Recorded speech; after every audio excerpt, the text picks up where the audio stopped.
Welcome everyone. I know I'm throwing off the mojo here. Everyone's used to Tony starting off, and now it's me. So you guys are like, what in the world's going on? Keeping you on your toes. So welcome. I've got a bunch to cover tonight. Tony is without power, so we had a storm come through just right beforehand, and he was texting me, calling me, and just got off the phone with him. So that's why you're stuck with me today. So without my sidekick, I don't know what to do. We got some brand new market data that came out. Those of you that are following on Facebook, you might have seen my YouTube post or my Facebook post, and I kind of a link to YouTube about the markets. Some crazy hot markets right now, and I'm going to share that on one of the slides here. But we'll go through kind of the system of what we do. And tonight is a topic that a lot of people have been anticipating, and that is how to find deals right in today's hot market. So last week we talked about how to get started flipping houses. You know, there's before and after photo of one, and is real estate investing hard or easy? Really, it's easy. It's just steps you don't know and steps you haven't practiced. Once you practice it, it's not hard. Just like anytime you do something new, for newbies, it's always hard until you become a pro at it, right? Practice, practice, practice, and then you make it look easy, and that's you at your job, right? Whatever it may be. So the kind of the five kind of big picture stuff on fix and flips, right? You find the properties, you make your offers. Once offers are accepted, you get your scope of work together, get your GC bids, inspection, appraisal, line up money, and list it, sell it, and get paid. All right, my son right now is learning how to drive, so he has his permit. So I'm a little nervous in the vehicle with him because he's so intense and going around turns and this and blinkers and turning the windshield wipers on when it's raining and practicing all of that. We do that without even thinking about it now, because why? It's muscle memory. We've done it so many times. But when you're new, it's a little intimidating, right? Cars coming by and you're like on your side of the road, kind of hugging the right side a little too tight. Exactly the same. Last time we talked about fix and flip timeline. And once an offer is accepted, right, you got your so many days to close. Once you close on the house, you know, all the way over to list the property, accept the offer, new buyer closes. So we kind of covered that. And again, I'm not going to go recap it all, just kind of the highlights. 6 steps to getting started. Know your market, learn the math, right? Have a system, budget correctly, learn what repairs are needed in that neighborhood. Just because you like this or don't like it doesn't mean it shouldn't be done. What does it take to sell? Are we putting granite countertops in? If you don't like quartz or quartz countertops, white cabinets, brown cabinets. Again, that's not what we like. Set our emotions aside on what sells. Hire and manage the contractors. Right, listed appropriately. Those are your 6 steps kind of on getting started. Some of the big ones that I see on getting out there making money, and then 6 common mistakes. I felt like I had to list these too. Instead of just sharing some of the highlights, let's cover some of the mistakes that people make. Not knowing the area. If you don't know the area, making mistakes on your ARV, your after repair value, being emotional, not budgeting appropriately, coming in too low, or not budgeting for the inspection report once it came back, and you might have had your GCs out there first, which we typically will. And how do we get them budgeting back? You know, how do we get them all coming back, get our numbers correctly? Not managing the GCs, right? That's an important one. Manage the managers, not doing the right repairs, overlisting the house. So there's some of the big mistakes that we see. Some before, right? After houses. That was one of my flips. This is a student's flip. Yeah, beautiful job they did. And I can show you so many, 1,000 photos. I don't want to do that, and just showing you a few here. Have some before and afters. And the system, right? Safe, efficient, effective, profitable, repeatable. Mr. Isles, I just want to let you know I am here, my man. Awesome, you did it. Just snuck right in there. How you doing, buddy? Doing great. I saw some comments that said, "Hey Tony," I'm like, I gotta get it back up so I can see you. Yeah, no worries. I know you're in the group, so I wasn't even gonna say anything.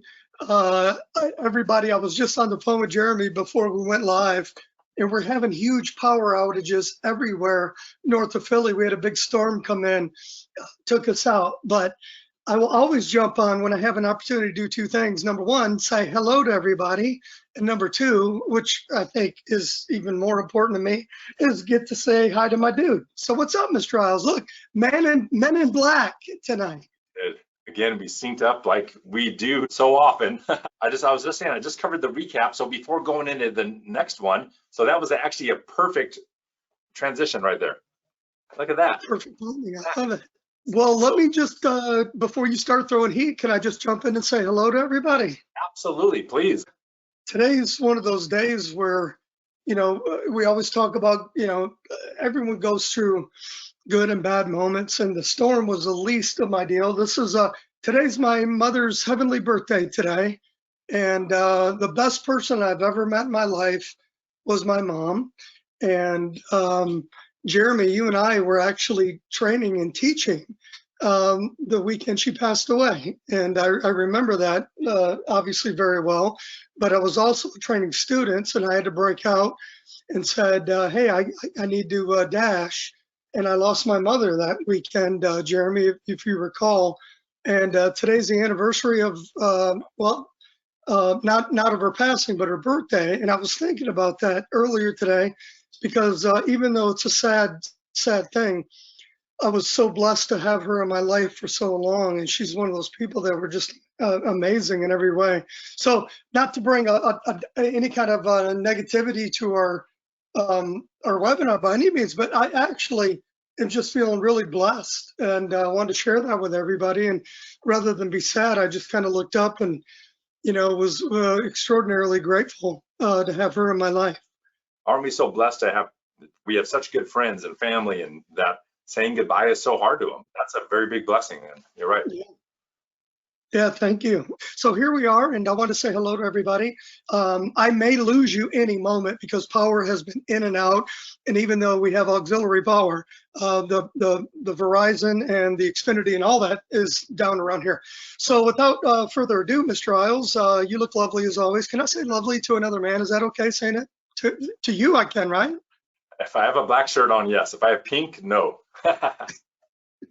And Jeremy's gonna be throwing some heat down. We covered wholesaling, and then we started going into the fix and flip model. He's gonna be sharing the overlap piece.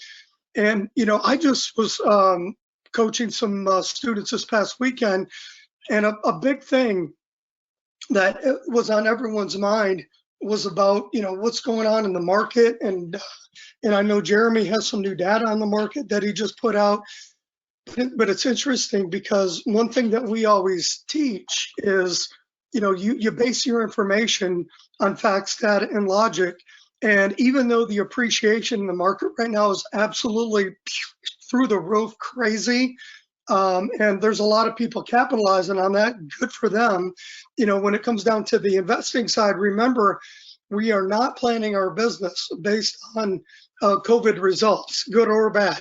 We're basing our business on a proven system, a proven model that's worked, throughout the ups and the downs of the real estate markets in general, to be able to pivot, to be able to go into different strategies when we need to or want to, right, is, I think, equally important. Not only needing to, but sometimes you just want to, you want to expand.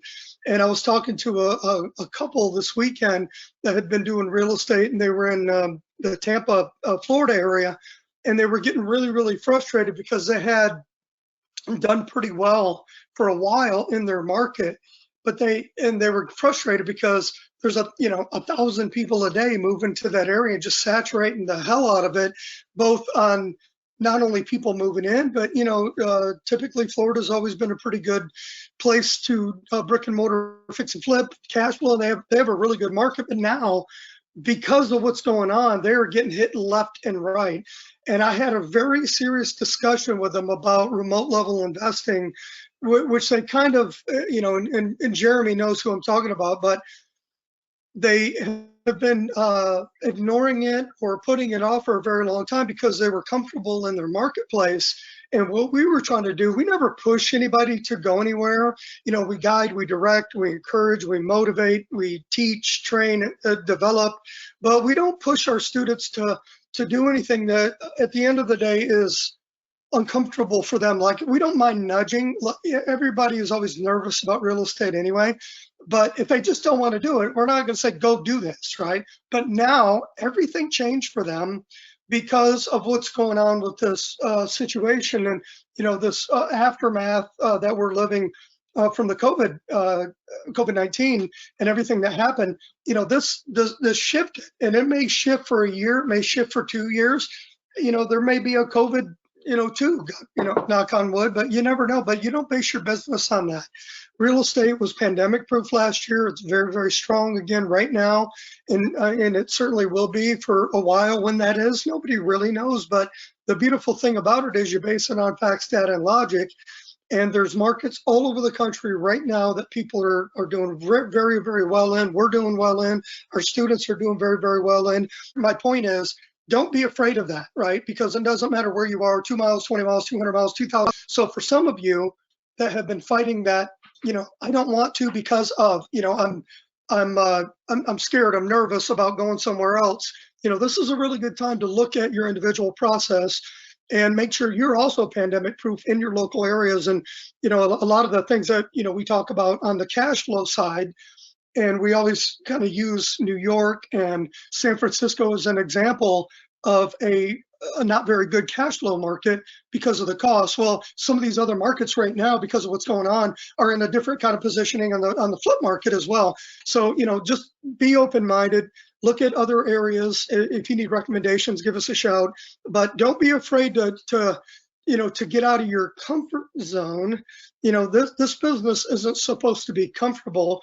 It's not meant to be easy. It doesn't have to be hard. But you get comfortable by your reps, but don't get comfortable in your locations, because that could always change. And I know Jeremy has said this a bunch of times too. When you take outside of COVID for a minute, you take where I'm from, Flint, Michigan, back in, pre-mid 80s and before that, everyone had jobs. They were all working for General Motors, Dodge Ram now, right? Or Ford, the big three, and everyone could get a job.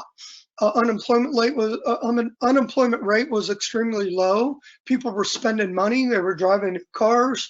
And you look at it now, it's bad, right? And there's other areas where everybody is so dependent on working for that organization.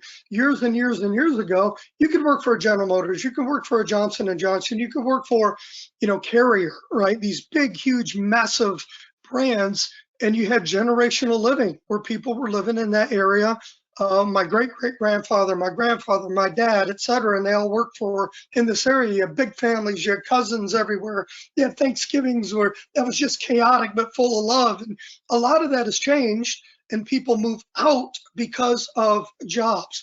The thing that we love about real estate and being able to teach it at this level, because we've been doing it remotely for so many years, is you can do it from anywhere. So I just wanted to remind you, because today was a great day of reflection for me. Well, listen, I'll bounce off because I'm in and out, and I know that can be frustrating for the students, but I just want to share that with everybody. And if you missed it, ultimately, we're in a position right now remotely where you can do some really cool stuff. So Jeremy, I will kill my camera, and I may be in and out, but if I'm off, take it. You're awesome.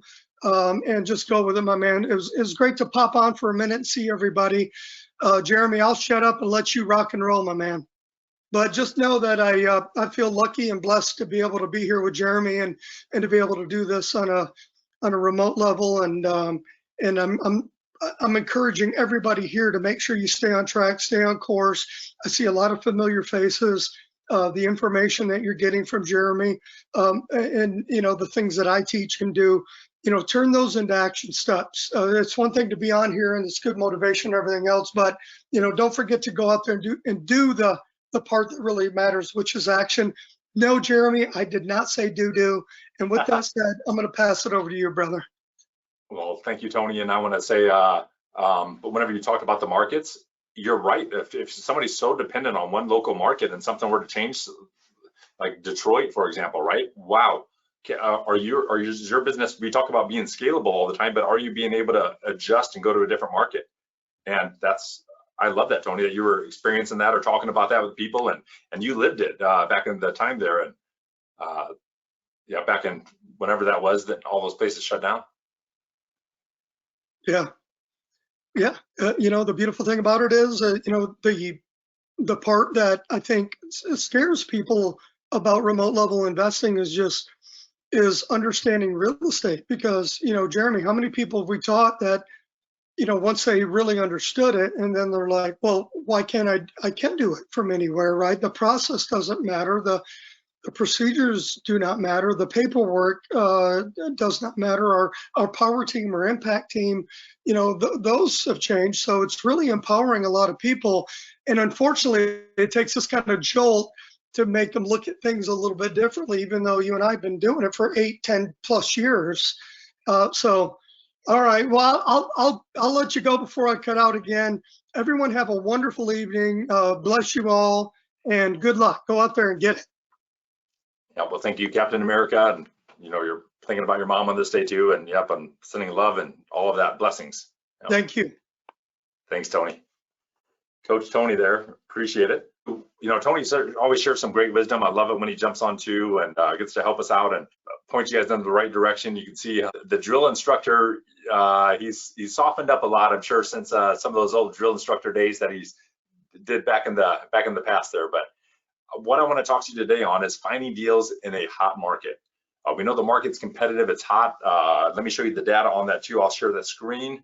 Okay, so here was the latest data that just came out yesterday, and I posted a video on this too if you want more data on it, and you can follow all of this. But look at the markets and talk about a hot market. Yeah, Oregon 14.4, and they said the mountain states were the hottest, and Wyoming not so much, but yeah, Montana 15%. Idaho 23.7, isn't that crazy, right? Utah 19.2, Arizona, and you can see the top states, which ones are hot or not, and let me tell you, all of them are still hot. The lowest one, if I scroll down, we can find all of that. And I don't want to spend too much time on this because we got so much to cover, but yeah, the mountain regions, look at that 15.65%, the most appreciation over the quarter, and this is the first quarter of the year, and the 1 year is going back for again, like you imagine, 1 year. And the top 5, Idaho, Utah, Arizona, New Hampshire, look at that, number 4, and Connecticut, number 5. So those are the top 5 for year over year. Okay, now they're not the top 5 on the latest quarter. Some of them are, right? Utah, look at that, 6.57, that is insane, right? Super hot market. And I'll scroll down to the micro, and you can see some of the local areas that are your local market. So we got macro, and then we go micro. And again, hot markets, aren't they? So the top, let me just scroll to the very easy one here. Here's your top 20 metro areas, right? So Boise, Idaho is number 1. Let me zoom in a little bit more here. Boise was number 1, look at that at 28%. Austin, right? Amazing, because again, the industry booming. Tacoma's up there again, see that? Those of you that have looked in Tacoma before. Salt Lake, again, just really high numbers. El Paso has jumped drastically. Surprised to see it that crazy high. Stockton too, again, 7.18. Look at some of these markets, just really hot. And there's your top 20. So you got Ohio, Dayton, Ohio, yeah, Texas, couple Texas spots, New Jersey. I was shocked to see that, Camden, New Jersey. Anybody that knows New Jersey and Camden, you probably understand why I say that. It's a rough area. And here's your bottom 20. And what's crazy about the bottom 20, only one of them is down over the full year. Only one. But the quarter, there was 2 that are negative for the quarter, but that's it. Again, a crazy hot market. So finding deals in a hot market, is that going to be challenging? Absolutely. Yep, there's Philly, right? And somebody was talking about that. Hadia and Tony were at 7.86 for the year still. Yep, slow and steady, climbing. And you can see some California, Illinois in here. Some of the bottom ones, Oklahoma City. Right, Florida, Orlando is still, isn't that crazy? It's in the bottom 20, but it's still at 9.92 for the year. Yeah, pretty interesting. And look at that, for the quarter, it's up 3.19 for the first quarter of the year. Yeah, hot markets, hot areas for sure. But Texas is a hot market. But if you look down here, Houston is in the bottom, bottom 10, out of the 100. They're at 92. So again, it depends on what areas, what markets, but let me tell you, I'll still take these. Slow and steady wins the race, instead of the hottest markets. And if you want to find deals, it's easier to find them in not the hottest market, isn't it? Because if you're competing with 30 other investors, that gets really tough, doesn't it? So let's go back to the slides here. So finding deals in a hot market, number 1, well, before I do that, I'm going to share with you the top 5, and I'm going to share with you free avenues. You guys like that? Right, the 4-letter F word, free. So I'll show you guys those pieces and cover that with you. Quality over quantity. So quality. So instead of having, and I don't just mean, I'm not saying you're going to have to not go through a bunch of deals, because you will have to go through a bunch of deals to find the right ones. But I mean different ways of finding deals. I'm not going to show you 30 different ways to find deals. You shouldn't focus on 30 different ways. Find 1 or 2, master those, then add a couple more, and you can keep kind of growing it that way. But you won't need to have 20 different avenues of finding deals, leads coming in. Find 1 or 2, master those, and then get better and better at it. Then you can add a few more. Now, number 1, I'm going to share with you my top 5. Number 1 is leverage, the power of leverage. And those of you that know me know I preach this one all the time. Instead of finding them yourself, let's leverage it out. Why? I won't forget growing up, I played a lot of basketball. Not that I'm real tall, I'm just, right under 6'1" is my height, and not a great baller or anything like that, but I love to play. And I would play some organized, I'll play pickup games, you name it. And there's one thing universally that everyone hated, and that is a ball hog. Right? A person who does not pass it, wants to do it all themselves all the time. Nobody likes that. We like to, give up the rock, right? Pass it. And I share that story because whenever you're building or you want to grow this business and do well, leverage. Have a team. Use your team. Why would you try to find all the deals yourself or try to put it all the burden on your shoulders? Have a team. So your realtors, have multiple realtors helping you out in different markets. General contractors, they can find deals. I've had them refer me deals. Inspectors, home inspectors, I've had some really good success with them. Friends, like network, property management companies, wholesalers, appraisers, subcontractors, let them know and become a broken record. Always be asking them, hey, you have any deals? Hey, you have any deals? Because you'll be surprised that out of sight, out of mind, and just by bringing it up, talking with them, you can get more and more deals coming your way. Number 2, know your market. Become and you've heard Tony and I say this a lot, subject matter expert, SME, right? A subject matter expert. Become the best buyer for your niche. So if it's this certain zip code, I would start off, instead of, real estate might seem overwhelming sometimes because there's a lot of steps when you're brand new. Remember I talked about, it's not hard, but if you don't know the steps, it seems like a lot. But as you start knowing, I would advise you to know one market first. And instead of, let's say Houston, right? We're talking one of the biggest markets, right? 4th largest market in the US, city in the US. Well, if you're trying to understand all of Houston, that's a huge market. Let's break it down to the zip code. Yeah, what is the style of houses in that zip code? How much are the rehabs generally in that zip code? Or does it have foundation issues? Or you got flood zones? Or what's the crime rates? Right? See this? What's the permitting process? All of these things will help you become a subject matter expert, and it makes you find deals easier because you can identify them and you can articulate it to your team. Here's what I'm looking for. I'm not looking for this. I'm looking for this. And you see, that makes you more credible. And I love to say the line, on every phone call, you gain credibility or lose credibility.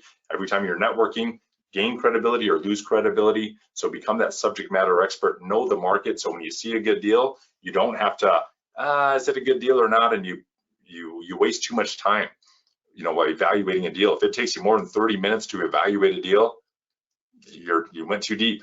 And that's for all of you. And even if you're new, I would say if you're brand new on this, okay, 30 minutes, maybe a little longer, but you'll get down so it's 5 minutes. 5 minutes, 10 minutes, so you can fire out those offers. And it's easier once you know your market. Next is what is working. And what I mean by this is whenever you're looking at different markets and becoming that subject matter expert, you're going to see, okay, in this area, here's what works here. What I mean by that is BOM, back on market. I've had some of those deals that the seller couldn't close and it went back on market and I saw it and I jumped on it, or I put a backup offer on it and I was there, got the deal. Sometimes expired listings, those might be a good niche to focus in your area. So what's working in your area? I've had really good success with probate and estate sales. Maybe probate and estate sales don't work so well in a different market. Maybe historic houses don't work so well in a different market, but they work better here. Foundation issues, yes, no, right? So know what works, what doesn't. I like cash only, I like that search. I like motivated seller. One of my go-to ones is always hidden potential. But you can't just say that to a realtor. I want hidden potential. You need to explain it to them. What do I mean by hidden potential? Well, if it's a 4-bed, 1-bath, I'm going to convert the 4th bedroom to a master bathroom, master closet. Now it's a beautiful 3-2. So you don't want to just be searching for 3-2s because you would have missed out on that hidden potential. What if it's a 2-2? Well, what are we going to do? Well, depending on the size of the house, if it's 1,800 square feet and it's a 2-bedroom, 2-bath house, we can add another bedroom under the existing blueprint of the house. I had one house that was over 3,000 square feet and only had 2 bedrooms. Over 3,000 square feet. So again, if my realtor was only searching for 3-2s, or if I was only searching for 3-2s, I would have missed out on some great things that are working, but you got to be more creative. All right, so not just 3-2s. Back when the bubble hit in 08, people were making money so easily. And I wish I was jumping in at that point. I wasn't. I was on the other end of it. I wasn't, you know, there were some of these gurus, quote unquote, that were jumped in after 08, and man, money was, they can search for 3-2s and REOs, foreclosures, and they made a killing just with that. Now we got to be a little more creative and learn what works in your market, what is working, what isn't. You know, maybe property management companies are kind of a little niche that are finding great deals for you. Well, find out what's working. What is this, number 4, I think we're on, 3 or 4, search yourself. Can you find them yourself? Yes. Now this contradicts number 1, because number 1, I said leverage. Well, am I still gonna, I don't wanna come across like I'm contradicting, because I'm not. Your number 1 thing should be to leverage. Have realtors, I'll spend 10 minutes on the phone with a realtor and get a couple of hours worth of work. That's great leverage. I'll take that all day. You know, remember you guys are the CEO, and run it, treat this like a business. Delegate work out, but can you search yourself for properties? Yeah, absolutely. And I will search myself. I found some myself many times, and I love to delegate it. So right now, my 2 biggest avenues are, you know, I'll delegate it probably almost 50-50. You know, sometimes I'll search myself. Now probably 60-40. 60% of them are coming from other agents, referrals, and then I'll still search myself just to be proactive, just to find stuff. And we can find deals in today's market still. And I'm going to cover some of those avenues too, so you guys will see those. And let me actually go live on that. Let's actually go live and find a couple. Just show you a couple quick searches. Here we go. And what I did is I just went to Orlando, and I'm just on Redfin. So I'm just a free site. I told you free. There's software you can use and really streamline it too, and you can set up different things. And I have no max for price. Let me just, and so I didn't set all the filters here, but you know, you can adjust it to whatever you want to. And again, I didn't adjust all the bed baths and sizes of the houses. And again, you can do some really cool things here, but you can search yourself. And over here, we got some houses. Let me do photos. And this is Central Florida, right? So the Orlando area and Tampa, and look at how many houses when I had clicked Fixer Upper, 220 homes. So can you search? And all I did is right up here under filters, I clicked Fixer Uppers only. And sometimes the Fixer Uppers are marked wrong, but we can look at these photos and say, yep, that's a Fixer Upper, but 220 homes, 220. So can you find one? That's all you need. I remind realtors that sometimes they're like, well, it's hard to find deals. It's a competitive market. Absolutely, right? Nothing shocks us. Oh, look at this, only 440 square feet. Yeah, a tiny one. So that one, you're probably gonna say, hey, maybe that's not your niche. Maybe that is, because let me tell you, if those are selling, would I be open to it? Sure. Do I wanna live there? Nope. That's not the question, is it? So remember, set aside our emotion and look at some of these properties. So can we find fixer-uppers in today's market? Absolutely. All right, look at this one. Let me bring this one up on the screen. It's only a handful of photos, but is this a fixer-upper? Whoops. It's a 3-bed, 1-bath. So I probably can't add another bathroom on this because of the square footage. But a single-family home, I have some YouTube stuff out too on that about read the comments first, look at the photos, and then do street view 1, 2, 3. So you got a system on what to do, how to evaluate deals. So anybody that needs refreshers on that or needs help with that, you know, definitely watch those. Let's go to the next one. Oops, didn't mean to click on it all the way, but here we go. Again, is it a fixer-upper? Look at the kitchen photo. If it loads it, there we go. You have the AC window, right? No casing around the windows. Yeah, but kind of a weird cutout over here by the fridge. See there, yeah, really kind of weird angled roof. And if it's too odd, you know, and we can't make it normal, then I'm gonna say next on the house. Don't force a deal, right? We want to get good deals. So we like to encourage you, never force a deal. Here's a 3-2. So are we open to 3-2s? The answer, everyone should say, is absolutely, right? We're okay with 3-2s. Look at this one. Looks like a pretty good potential one. The curb appeal looks okay. It needs, I'll give it the lattice, and it obviously needs some loving, but that's real cosmetic stuff. That's easy to fix up. Look at the inside of it though. Wow, right? Full kitchen. If you're doing gonna wholesale deals or fix and flip, let me tie those together. If you're wholesaling or you're doing fix and flip, the searches are the same. I'm doing the same searches. Wow, kind of the A-frame house, kind of unique. Do you realize that? So all of these searches, because it all starts with us finding deals. Okay? Whether you're wholesaling or fixing and flipping or you're buying a cash flow property, you're just gonna adjust your searches a little bit. But all your initial steps are building your team, knowing your market, the power of leverage. All of those things I shared with you so far apply for both of them. Like Tony and I said, we're going to tie them together on this webinar. Look at this one's only been on the market 11 hours. Is it a fixer-upper? Yeah. Here's a great deal for an investor or a savvy handyman. Needs some TLC to shine again. So learn your niche, learn your market. I generally wouldn't do this broad of a search, right, of more central Florida, but you can really dial it in if you want to. If you want to, you can zoom in on the map and just look at a certain pocket, certain market, and become the subject matter expert there. But can you find deals? Yes. Are there still deals today? So there's going to be two types of deals you're going to find: on market and off market. And we all love off market deals, don't we?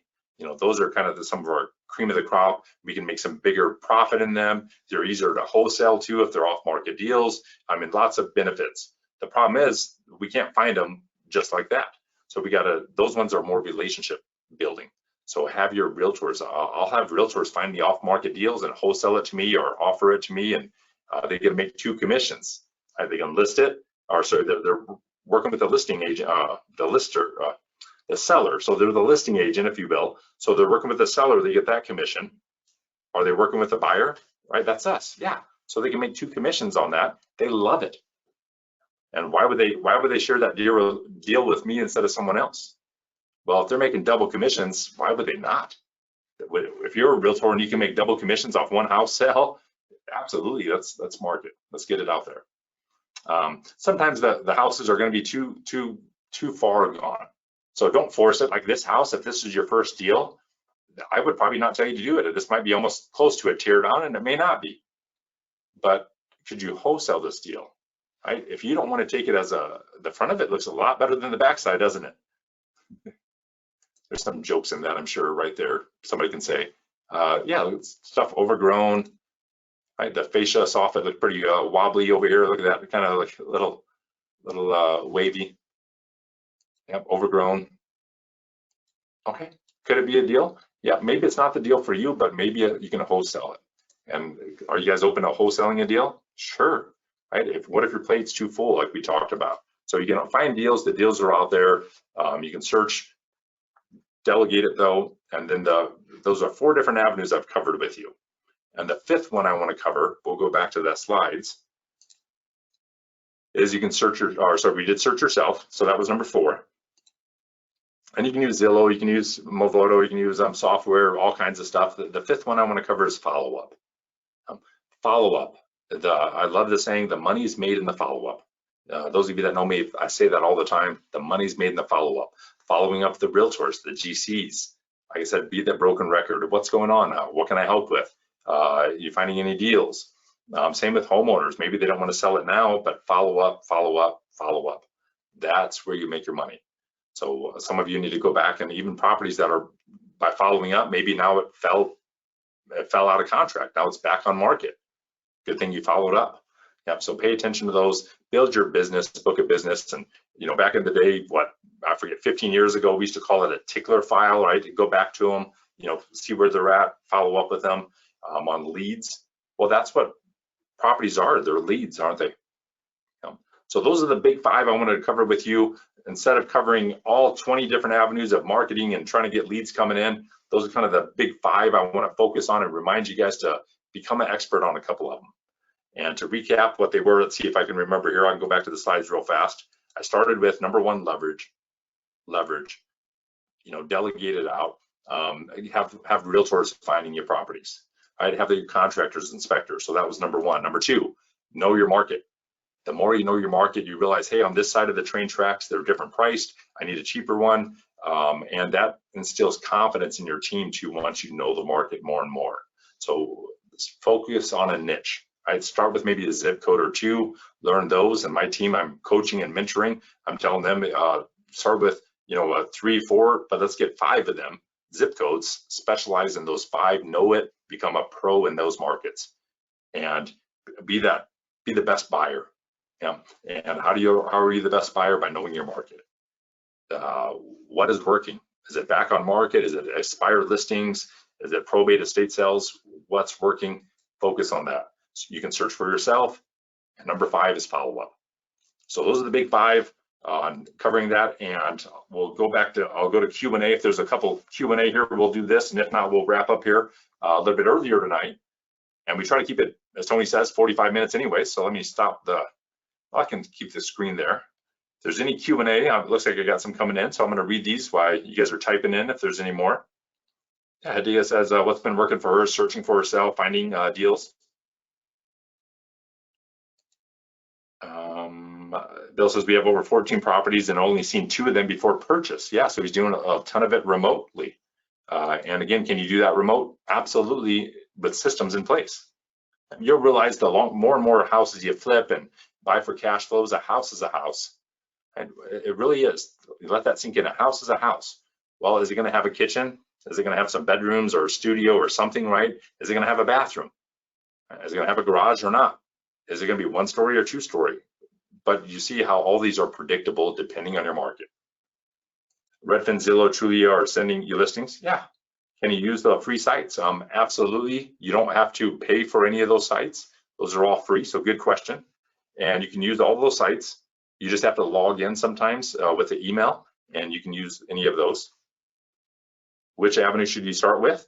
Good question there. There isn't a right or wrong one, but I would still start with leveraging. Why not delegate your time, especially if you're working full time and before you go in for 8 hours or 9 hours or 10-hour, 12-hour days, whatever you work, delegate it, right? Line up your realtors, get them working for you. So while you're over here doing this, right, working your job, you have your realtors finding your properties, wholesalers finding your properties, your team members, right, impact team members finding your properties. Delegate it. How do you find the team? Scotty asked the team and go. How do you find the team to go and do the fix-up work on contractors? We can cover that one, Scotty. If you can be on next week, let's jump in and talk a little bit more about contractors next week, because that topic is a longer one. But can we find them? Absolutely. We always do. We find them in every market. I had a student I was coaching. She shared this with me today. She was went on some sites and some of the strategies that we taught, and she found 12 new GCs, general contractors, just like that. 12 new ones. She already had some, but she wanted some more, and we'll be glad to cover that. So next week I'll let the cat out of the bag. We're going to cover contractors, how to find them, vet them, some of those steps. But we'll start covering some of those pieces, because Scotty, think about this, how many people are just like you? And that is something, I know when I started off, that scared me. And I can say that scared me, not as in like physical scared me, but I know I didn't have the answers, and it really kind of the anxiety, if you will, right? The stress of like, I don't know these steps. But again, that's why checklists and systems. And then once you know it, it's fear. We fear the unknown. Right? Bottom line, we fear the unknown. So once it's known, the fear goes away. Reread the description. Yep, you'll be surprised.